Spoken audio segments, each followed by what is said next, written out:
கிடையாது. இதனைய கொல்லு இமயத்தை வெல்லு உனக்கு ஒரு எல்லை கிடையாது. யாரோ யாரிவனோ ஒரு நீரோ நீயோ யார் அறிவார். ஆளும் வேறிவனோ அதை இசைத்து பார்க்க யார் வருவார்.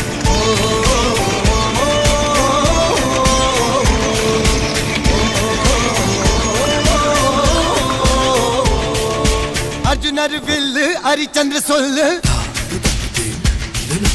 இதனைய கொல்லு இமயத்தை வெல்லு